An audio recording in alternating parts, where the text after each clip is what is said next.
ভারতে কাগজের নোটের দিন কি শেষ? এই বিষয়ে আরবিআই কি বলছে চলুন জেনে নিই। রিসেন্টলি একাধিক পাবলিশড হওয়া রিপোর্ট অনুযায়ী রিজার্ভ ব্যাংক অফ ইন্ডিয়া আবারও পলিমার ব্যাংকনোট নিয়ে আসার পরিকল্পনা নিয়ে ভাবছে। প্রায় 10 বছর আগের একটি পুরনো প্রস্তাব আবারও নতুন করে আলোচনায় এসেছে। এই পলিমার নোট আসলে কোনো কাগজের নোট নয়, বিশেষ ধরনের প্লাস্টিক বেসড ম্যাটেরিয়াল দিয়ে তৈরি হয় এই নোট, যা অনেক বেশি টেকসই, সহজে ছিঁড়ে যায় না, জল লাগলেও কোনো ক্ষতি হয় না, আর দীর্ঘদিন ব্যবহারও করা যায়। রিপোর্ট অনুযায়ী ভারতে ড্যামেজ নোটের সংখ্যা দ্রুত বাড়ছে, একই সঙ্গে নতুন নোট ছাপানোর খরচাও বেড়ে গেছে। ঠিক সেই কারণেই আবার আরবিআই এই বিকল্প নিয়ে ভাবছে। বিশেষজ্ঞদের মতে পলিমার নোট ব্যবহার করলে নকল নোট তৈরি করা অনেক কঠিন হয়ে যাবে।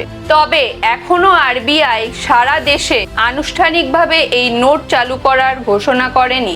আপাতত পাইলট প্রজেক্ট বা পরীক্ষামূলকভাবে এই নোট শুরু হওয়ার সম্ভাবনার কথাই বিভিন্ন রিপোর্টে বলা হচ্ছে।